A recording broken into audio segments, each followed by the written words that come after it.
যে আমাদের বাড়িতে সারজিৎ কয়েকবার গেছে, 2 থেকে 3 বার গেছে, নাহিদ ভাই গেছে একবার।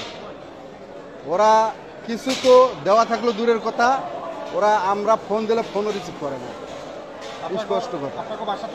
এবং আমাদেরকে ওরা অনেক আশ্বস্ত করছে, জড়িয়ে ধরে বলছে যে তোমার এক ভাই গেছে, লক্ষ্য ভাই আছে, কিন্তু আজকে থেকে লক্ষ্য ভাই কেউ অর্ধেক ভাইও নাই। মাঠের অলরাউন্ডার আমি, আর ঘরের allrounder Tylox. Tylox toilet cleaner, clean মানেই টাইলক্স। সরকারি দল থেকে বর্তমান প্রধান উপদেষ্টা যে ডক্টর মোহাম্মদ ইউনূস, উনি আমাদের বাড়িতে গেছে, আমাদের সবাইকে নিয়ে বসছে, ভাই বোন মা বাবা চাচা সবাইকে নিয়ে বসছে, বসে সবার সাথে শুধু কুশল বিনিময় করছে, কথাবার্তা বলছে। আর একটি কথা বলছে যে তোমাদের যে কোনো সমস্যা হলে আমাদেরকে জানাবা।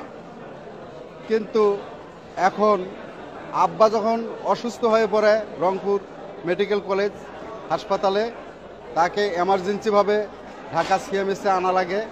ওই সময় আমি কয়েকটা দপ্তরে ফোন দিছি, কিন্তু তারা ফোন রিসিভ করে না। এটা আমার সবচাইতে বড় দুঃখ। কিন্তু ওনারা শুধু আশ্বাস্ত করে মানুষকে, কিন্তু প্রশ্রয় দেয় না। তারা শুধু আমাদেরকে আশ্বাস্ত করছে, ঠিক আছে। বৈষম্য বিরোধীর যে ছাত্র আন্দোলনের নেতৃত্ব যারা দিচ্ছে, তারা শুধু আমাদেরকে আশ্বাস্তই করে গেছে।